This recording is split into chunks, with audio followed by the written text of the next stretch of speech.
सो ही guys आज हम देखने वाले हैं क्लास 10th के इंग्लिश के चैप्टर नंबर 4 को, जो कि from the diary of Anne Frank.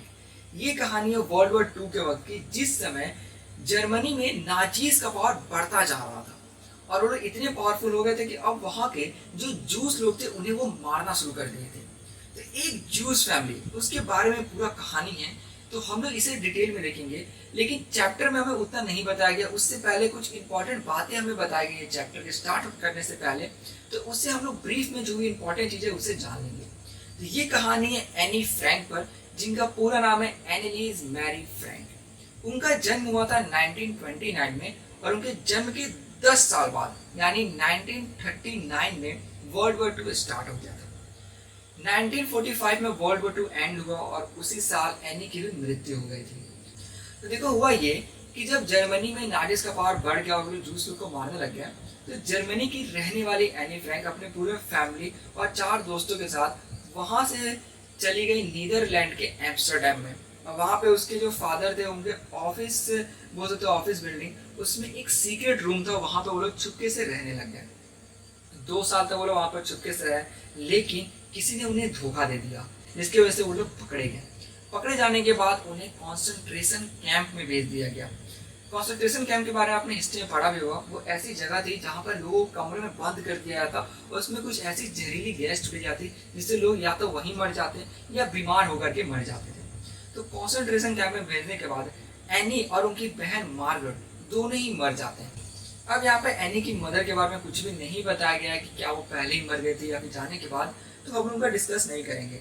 Any के फादर लेकिन सरवाइव कर गए थे, तो वो जब सरवाइव कर गए यानी वहाँ पे बचे रह गए, जिंदा रह गए, तब वो वहाँ से निकल करके चले जाते हैं जिस जगह पर वो पहले छुप के रहा कर रहे थे। तो वहाँ पे उन्हें एनी की डायरी मिलती है। अब उस डायरी को पब्लिश करना चाहते हैं क्योंकि वो एक यूनिक रिकॉर्ड था, उसे वो पब्लिश करते हैं उस नाम से, the diary of a young girl. अब उस डायरी का एक स्ट्रक्चर यानी एक छोटा सा भाग हमें इस चैप्टर के रूप में दिया गया है, तो उसे हम देखते हैं। एनी को उनके 13th बर्थडे पर एक डायरी गिफ्ट में मिलता है और जब उसमें वो पहली बार लिखती हैं तो उन्हें बहुत ही अलग से एक्सपीरियंस आता है, क्योंकि एक तो पहले उन्होंने कभी डायरी में लिखा नहीं था, दूसरा वो सोचती हैं कि भला एक छोटी सी बच्ची का डायरी में जो कुछ भी उसने लिखा है उसका कौन ही इंटरेस्ट लेकर के उस चीज़ को पढ़ेगा। लेकिन फिर भी वो डायरी में लिखना जारी रखती हैं और एक दिन जब वो थोड़ी डिप्रेस रहती हैं तब उनके दिमाग में यह ख्याल आता है कि paper has more patience than people. ये चीज़ याद रखिए क्योंकि एग्ज़ाम में भी ये क्वेश्चन आता है कि आखिर वो ऐसा क्यों बोलती हैं। इनके बोलने का यह रीज़न रहता है कि जब कभी भी आप अगर अपनी मन की बात या दिल की बात अपने दोस्त को बता रहे होते हो तो बहुत बार ऐसा होता है कि बात अधूरी रह जाती है या फिर आपका दोस्त आपकी बात काट देता है, तो किसी वजह से आप बात पूरी नहीं कर पाते हो। लेकिन पेपर के साथ ऐसा नहीं होता है, आप पेपर में जब चाहे अपने मन की बात पूरी लिख सकते हो बिना किसी रोक टोक के। इसलिए वो कहती है कि paper has more patience than people. ये क्वेश्चन आता है एग्जाम में से, याद रखिएगा। अब वो एक दिन थोड़ा डिप्रेस फील कर रही थी, घर पर जो बैठे बैठे वो बोर हो रही थी और लिस्टलेस यानी बिल्कुल ही एनर्जी फील नहीं कर रही थी, यानी एकदम थका हुआ सा फील कर रही थी और सोच रही थी कि वो घर के बाहर जाए या नहीं।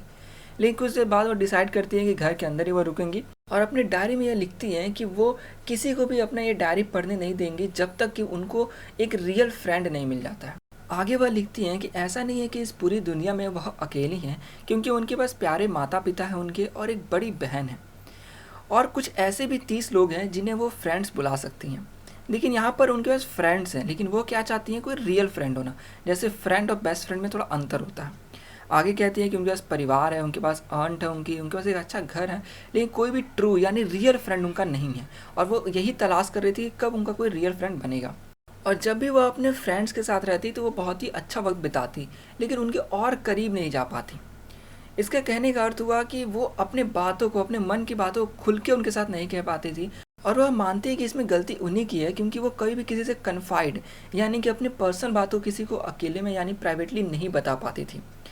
और वो कहते हैं कि ऐसा नहीं है कि मेरे इस वजह से, मेरे इस नेचर की वजह से किसी और को बदलना होगा, क्योंकि मैं नहीं किसी को बता पाती हूँ तो ऐसा नहीं है कोई और आके अपनी पर्सनल बात मुझे बताए। इसलिए वह डायरी में लिखना जारी की थी और अपने डायरी को ही अपना दोस्त बना ली थी।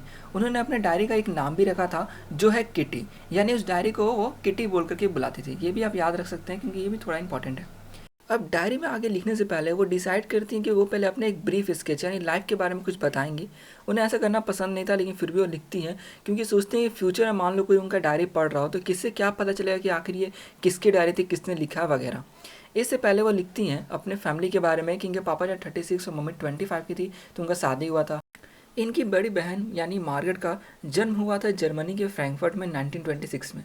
फिर 12 जून 1929 में इनका जन्म हुआ था। इनके फादर हॉलैंड चले गए थे 1933 में, और कुछ ही महीने बाद इनकी मदर एडिथ होलेंडर फ्रैंक भी चली गई हॉलैंड। उसके बाद उस समय इनको यानी ये और इनकी बहन को वो लोग भेज दिए थे आचेन, जो कि जर्मनी में एक प्लेस है जहाँ पर इनकी ग्रैंड मदर रहती थी, वहाँ रहने के लिए। फिर कुछ वक्त बाद जो मार्गरेट थी यानी इनकी बड़ी बहन, वो भी हॉलैंड चली गई दिसंबर में। फिर अगले साल इनकी जब बड़ी बहन का जन्मदिन आया फरवरी में, तब ये हॉलैंड गई थी। तो मानो एक तरह से प्रेजेंट के रूप में गई थी इनकी बड़ी बहन के लिए कि देखो तुम्हारी अब छोटी बहन भी तुम्हारे पास यहाँ आ गई है। फिर इनकी पढ़ाई शुरू हुई मॉन्टेसरी नर्सरी स्कूल में, जहाँ पर ये जब 6 साल तक की थी तब तक पढ़ी वहाँ पर। देन ये फिर दूसरे स्कूल में जब गई तो वहाँ पर ये 6th क्लास तक पढ़ी। फिर जब वो स्कूल फिर छोड़ रही थी तो वहाँ पर उनकी हेड मिस्ट्रेस थी मिसेस कुपेरस। ये दोनों ही बहुत इमोशनल हो जाते हैं क्योंकि मानो ना ज़्यादा वक्त एक जगह पढ़ लेने पर बॉन्ड बन जाता है। 1941 में समर के वक्त में इनकी ग्रैंडमदर का तबीयत ख़राब हो गया, इसलिए उनका उस समय ऑपरेशन होने को था, और इसलिए उस साल एनी का बर्थडे बहुत ही कम सेलिब्रेशन के साथ मनाया गया। 1942 के जनवरी में इनकी दादी मर गई, और उस समय ये बोलती है कि वो अपने दादी से सबसे ज़्यादा प्यार करती थी, और जब उस साल उनका बर्थडे मनाया गया तो उस समय वो अपने दादी के लिए भी कैंडल जला करके रखी थी। अब इनका यह ब्रीफ स्केच खत्म होता है, इसलिए लिखती हैं कि आज 20 जून 1942 है और आज तक हम सभी बहुत ही अच्छे से हैं। अब इसके आगे यह कंटिन्यू करती हैं और लिखती हैं अपने डायरी में, dearest Kitty, our entire class is quacking in its boots, यानी डर और घबराहट के मारे पूरा क्लास कांप रहा था। और इसका रीज़न था कि अगली मीटिंग जो टीचर्स के बीच में होने वाली थी, जिसमें टीचर्स डिसाइड करने वाले थे कि कौन बच्चा अगली क्लास में जाएगा और कौन रुकेगा, यानी कौन फेल करेगा। क्लास के आधे बच्चे लगभग यह बेट लगा रहे थे कौन पास करेगा और कौन नहीं। एनी और इनकी दोस्त थे एक जियन, उनके पीछे 2 लड़के बैठे हुए थे और वो दोनों भी ये हंसती हैं सब। क्यों? क्योंकि वो दोनों बच्चे हैं सियन और जैक्विस, जो कि यह अपना पूरे हॉलीडेज यानी छुट्टियों में बचाए हुए पैसे को बेट में लगा रहे थे दूसरे लड़कों के साथ कि वो कौन पास करेगा कौन नहीं। इसी तरह एनी बोलती है कि अगर मुझसे पूछा जाए तो मैं तो कहूँ कि हम लोग का इस क्लास का क्वार्टर यानी कि 25% ऐसे बच्चे हैं इतने डमी हैं यानी बेवकूफ़ हैं कि उन्हें रुक जाना चाहिए यानी फेल कर जाना चाहिए। लेकिन आगे वो कहते हैं कि टीचर सबसे अनप्रिडिक्टेबल क्रिएचर होता है, यानी उन्हें कोई प्रिडिक्ट नहीं कर सकता है कब वो क्या डिसीज़न ले ले। और ये अपने दोस्तों के लिए नहीं घबराई हुई थी, क्योंकि ये कहते हैं कि बाकी सब मेरे दोस्त हैं वो पास कर जाएंगे, क्योंकि मुझे अपने जो मैथ का सब्जेक्ट है उसमें डर लग रहा है। लेकिन ये कुछ अब कर भी नहीं सकते थे रुकने के अलावा, इससे ये एक दूसरे को दिलासा दिलाते हैं कि अपनी हिम्मत को मत हारो। एनी कहती है कि उनका सभी टीचर से अच्छा बनता है, जिसमें 9 टीचर्स हैं, जिसमें 7 मर्द यानी मेन और 2 वुमेन हैं। मिस्टर के सिंह जो ओल्ड फौजी यानी ओल्ड फैशन मैथ के टीचर हैं, वो हमेशा से इनसे गुस्सा में रहते हैं क्योंकि यह क्लास के दौरान बहुत ही बातें किया करती हैं। कुछ बार वार्निंग देने के बाद सर इन्हें पकड़ाए थे कि तुमको होमवर्क में ए चैटर बॉक्स पर लिख कर लाना है, ऐसे चैटर बॉक्स नहीं जो बहुत बोलता है। अब वो उस समय समझ नहीं पाती है कि क्या वो लिखेंगे, इसलिए वो डिसाइड करती हैं कि वो अभी के लिए बस उसका टॉपिक डाल ले रही है टाइटल यानी, और बुक को रख ले रही है बैग में। घर में जाकर के वो आराम से सोचेंगे क्या लिखना है। शाम के वक्त में जब वो पूरा होमवर्क फिनिश कर लेती हैं जितने भी उनको सब्जेक्ट मिले थे, तब इनका नज़र जाता है इसके ऊपर कि अरे इनको ऐसे मिला था लिखने के लिए। तो उस समय अपने फाउंटेन पेन का टिप को चबाते हुए वो सोचने जाती है कि वो क्या लिखे। वह कहते हैं कोई भी रैम्बल ऑन यानी कि बेतुकी की बातें लिख करके, ज़्यादा लाइन छोड़ करके और वर्ड्स के बीच में ज़्यादा स्पेस छोड़ कर अपना काम कैसे बस दिखा सकता है कि कर लिया। लेकिन उनको चाहिए था कन्विंसिंग आर्ग्यूमेंट, यानी कुछ ऐसा बात लिखना जिससे कि वह प्रूव कर सके कि बात करना बहुत ही ज़रूरी है, एक नेसेसिटी है। यह बहुत देर सोचती रहती हैं, फिर इनके दिमाग में आइडिया आता है और वो 3 पेज लिख देती हैं ऐसे। फिर जब मिस्टर केसिंग की टीचर पढ़ते हैं तो वो सेटिस्फाई हो जाते हैं, संतुष्ट हो जाते हैं इसको देख करके। वह लिखती हैं कि बात करना स्टूडेंट का एक गुण है, और जैसा कि उनकी माँ बहुत ज़्यादा बात किया करती थी और उनको वो उनकी माँ से इनहेरिट हुआ है, यानी कि आपके माता पिता का कोई गुण या कोई चीज़ आपको मिली हो। जैसे लोग कहते हैं कि इसका व्यवहार इसके पिता की तरह है या इसकी आंखें इसकी माँ की तरह है। यह लिखती हैं कि जो कि ये गुण उनकी माँ से इनको मिला है, इससे वो चाह कर भी काबू नहीं कर पाती हैं। मिस्टर केसिंग इसको पढ़ करके बहुत हंसते हैं। एनी वापस से बात करना शुरू कर देती हैं, तो अब वो अगला लेसन यानी अगला पीरियड आप कह सकते हो आते ही मिस्टर केसिंग कहते हैं कि इस बार तुम लिख करके लाओगी एन इनकॉरिजिबल। इनकॉरिजिबल का मतलब कि ऐसी चीज़ जिसको सुधारा नहीं जा सकता। जैसे आपने सुना भी होगा, लोग किसी को कहते हैं कि अरे उसकी आदत तो बहुत ख़राब है, उसे कोई नहीं सुधार सकता है। तो इस तरह वो बोले कि इनकॉरिजेबल चैप्टर उसको लिख करके देने के लिए, तो वो लिखती हैं, उसी समय दे भी देती हैं। सर पढ़ लेते हैं, फिर लगभग 2 पीरियड यानी सेकंड पूरा पीरियड और थर्ड का पीरियड उस समय तक कुछ कहते नहीं है, लेकिन लास्ट में वो गुस्सा आ जाते हैं क्योंकि अब बहुत हो गया था, एनी फिर भी चुप नहीं हुई थी, तो वो कहते हैं कि एनी फ्रैंक। अब आप पनिशमेंट के तौर पर लिखेंगी quack quack quack said mistress Chatterbox इस टॉपिक पर। अब पूरा क्लास रोड यानी हंसता है, इसमें ये भी हंसती हैं, लेकिन अब ये एग्जॉस्ट हो गए थे इन जेन्युइनिटी से। इन जेन्युइनिटी का अर्थ हुआ ओरिजिनलिटी, यानी जो भी कुछ सीख रहे थे इनका ओरिजिनल थॉट था। वह इस बार भी कुछ ओरिजिनल लिखना चाह रहे थे, लेकिन उनकी तरह में आइडिया नहीं आ रहा था। तभी इनकी दोस्त एक सानी है, वो पोएट्री में बहुत अच्छी थी, तो वो कहती है कि तुम ना इसको एक वर्स में यानी पोएम की तरह लिखो।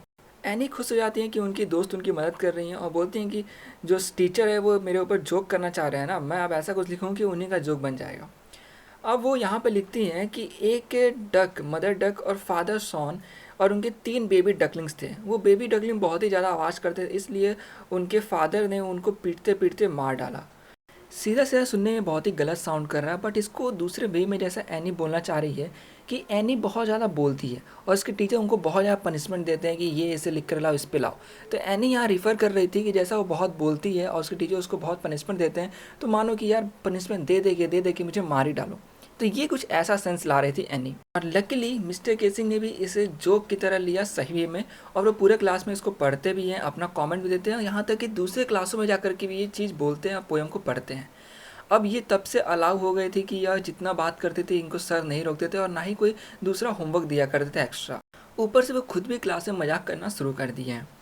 तो ये था इस पूरे कहानी में। इस कहानी में कुछ इंपॉर्टेंट क्वेश्चंस है, वो ये है कि वो क्यों बोलती है कि paper has more patience than people, जिसका मैंने आंसर बता दिया आपको वो। और दूसरा ये कि उसके टीचर उसको क्यों इतना होमवर्क दिया करते थे और किस किस टॉपिक पे दिया करते थे। तो ये क्वेश्चन थे थोड़े इंपॉर्टेंट वाले, बाकी छोटे मोटे क्वेश्चन आप इजीली आंसर कर पाएंगे क्योंकि आपने पूरा चैप्टर में समझ लिया है। तो देखो यहाँ पे हमने एनी के बारे में पूरा जाना, उसके बाद एनी की डायरी में जो कुछ उन्होंने लिखा था उसको देखा। तो ये था पूरा इस कहानी के अंदर। आशा आपको वीडियो अच्छी लगी हो। वीडियो अच्छी लगी तो प्लीज़ लाइक कर दे, दोस्तों से शेयर कर दे और चैनल को सब्सक्राइब करना बिल्कुल भी ना भूलें।